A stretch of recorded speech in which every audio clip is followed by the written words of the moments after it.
Hello everyone, welcome back to my YouTube channel.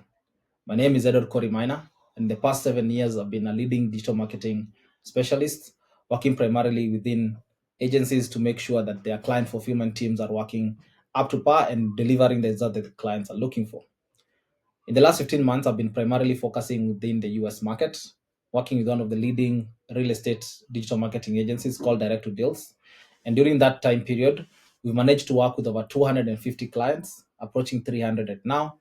We managed to spend over 1.5 million US dollars in total Facebook spend, working within 44 different states, getting our client leads.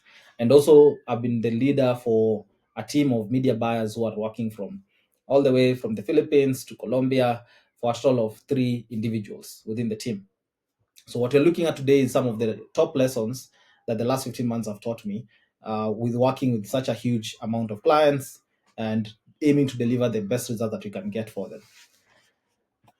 When you're setting up your agency, and the first thing you need to anticipate is chaos. And this is not just in terms of you getting clients or you getting the team for this, the front side, which is the sales team, but also when it comes to your agency fulfillment side. Anticipate chaos and always expect the unexpected, especially when things appear to be going very well, because what we have seen is that the platforms tend to behave within a certain cycle where you have things going great before everything turns a corner and then all of a sudden things are going terribly.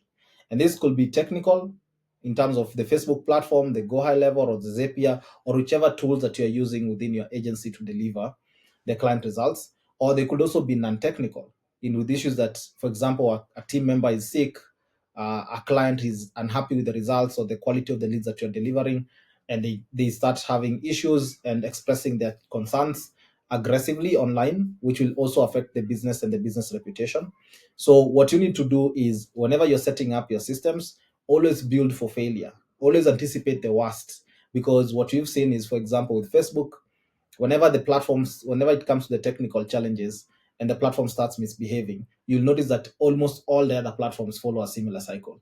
It's almost never just one platform misbehaving. So one of the challenges we are seeing right now is Facebook technically um, removed one of our pages, which affected clients' performance because the ads were not delivering. So we have to very quickly adjust to that. Another issue that we've seen recently is the Go High Level challenges with the phone numbers, where you have to A2P verify your phone numbers, and the system for that is always constantly changing. So always anticipate chaos and build redundancies, and make sure you over communicate to the client to make sure that you get ahead of the problem. The other thing that you've seen is you need to be able to outwork your ignorance, because there will always be a system you're not familiar with, or there will always be a new approach to how you can set up your structures in terms of the creatives, in terms of how you're setting up your campaign strategy, or there'll probably be a problem with the system that it was previously working very well, and then suddenly that process is no longer working. You must always have a persistent hunter approach. A persistent hunter is where you are constantly chasing your results. It doesn't matter what the problem is, or it doesn't matter how long it takes. You are always willing to outwork your ignorance. What this means is you need to be constantly investing in your skill set. You need to get mentorship. You need to work your ass off. You need to actually add extra hours to be able to catch up as quickly as possible, especially when things are going sideways. Because if you don't attack your ignorance with a lot of energy, you're actually going to have a problem very soon, because the ignorance also stacks up. Now, the next thing you also need to do in order to save up on time is you need to rely and start building your structures as early as possible. When it comes to client fulfillment, everything that you do needs to be documented. Ideally, from the get go, start building the SOPs as early as possible. And even when it comes to the departmental structures, in terms of how you deliver on the client service, set up those SOPs as quickly as possible. The reason for this is, as your agency scales up, you're going to have quite a number of clients coming in very fast, which means you need to upgrade your team and bring in new people as quickly as possible in order to manage the workload. The problem with this is if you don't have very clear structures and SOPs set up for them, you're going to have to spend a lot of time training them individually. So whenever you come across a problem, or whenever you come up with a system that you're going to be utilizing primarily within your client fulfillment side, you need to document that process and don't solve the problem in your head. So if you come across a new problem, for example, the A to P process, don't just solve the problem one time. You need to solve it and document the process, make it as easy as possible. Ideally, you need to also set up looms, create record looms detailing the problem and how to go about resolving it, and make it accessible to the rest of the team. That way, when a new member is coming on board, they already have quite a number of content to go through, which is going to update them as quickly as possible. And then when it comes to the actual work, in terms of your actual participation in their teaching them, that is drastically reduced, which allows you to actually focus on other things.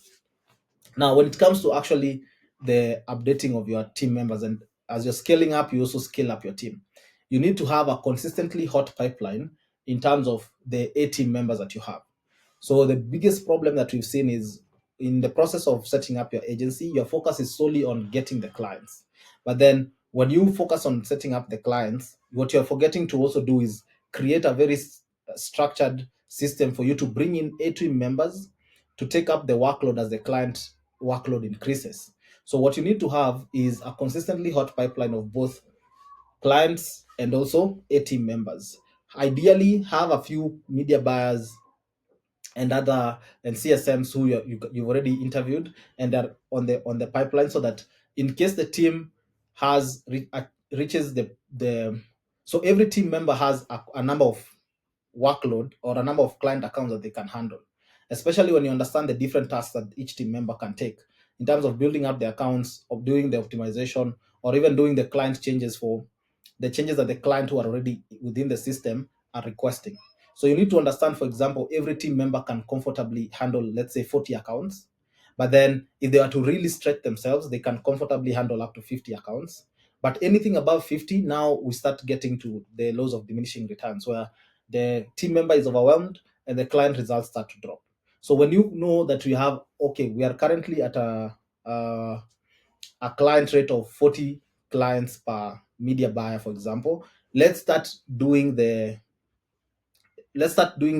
interviews to get a new team member coming on board as quickly as possible, so that by the time we are getting to the optimum number, the maximum number of 50 clients, then you already have a team member who's already been brought on board, who has already been trained, and who can get at least 5 to 10 accounts for them to continue their ongoing training, which reduces the workload on the other media buyers. So get your pipeline hot as early as possible.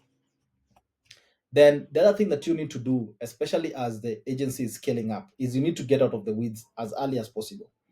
The biggest mistake that I made was I tended to stay within the front line, where I'm doing the day-to-day tasks that the rest of the team members can handle, while while you as a team member, your aim is to get the team leader is to get to a strategic view as early as possible, because when you are working from the strategic view, you are able to oversee the entire department and see what are some of the challenges and some of the patterns that are coming across all the clients, as opposed to you're working on the minute day-to-day, client by client problem.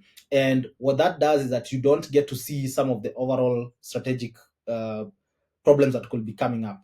So whatever task that you can delegate within a reasonable timeline, of course, you don't want to overwhelm your team as well, uh, delegate it to the rest of the team and focus on you getting to a strategic level and looking at the data across the board, so that you can come up with strategic ideas, come up with strategic solutions, looking at the market and what else is happening and what are some of the things that you're seeing is performing well right now, in order for you to come back to the team and help them innovate and be able to perform better. Now, with that approach, when you have more time to be able to analyze, you get to actually consistently improve on your system.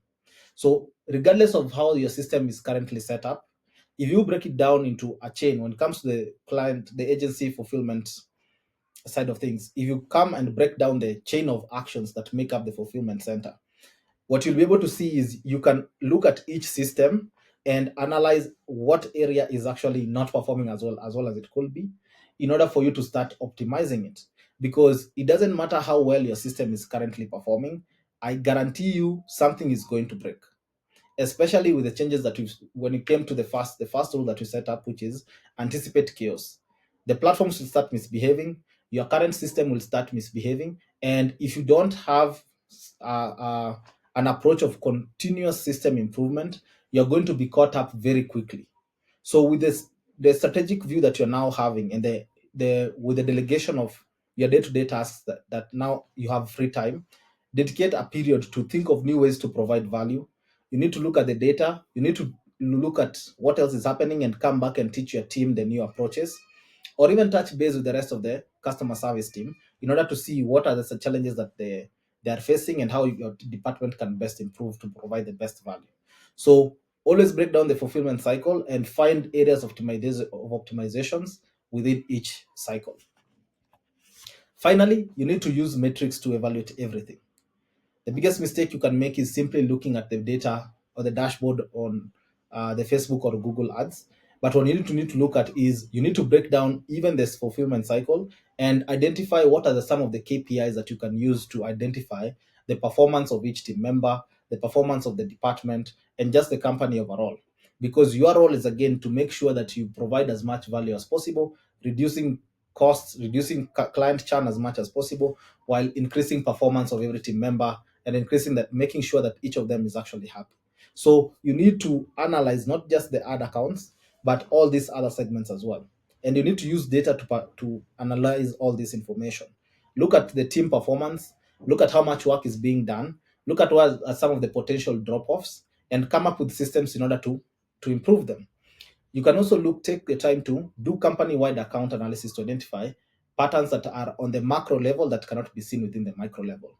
So, for example, one of the things that I took time to do earlier this year was actually look at all the clients that we've had, break down the states that they are operating in, and then do a cost per lead analysis across the states so that we can identify which states are actually performing well, which states are actually not performing as much, and how can we come up with solutions for each of these scenarios. Do we focus more? Do we give this data to the sales team and tell them to focus more on getting leads from those states so that we can get clients in with states that are performing better? Do we change the system for even how we communicate to potential clients if they're coming from states that are getting a very high cost per lead? And what other patterns do we, or what other ideas do we come up with to make sure that the cost per lead for these high cost per lead states is actually being reduced? So again, unless you have the ability and the time to sit down to analyze this data from a macro level, all these insights are going to disappear.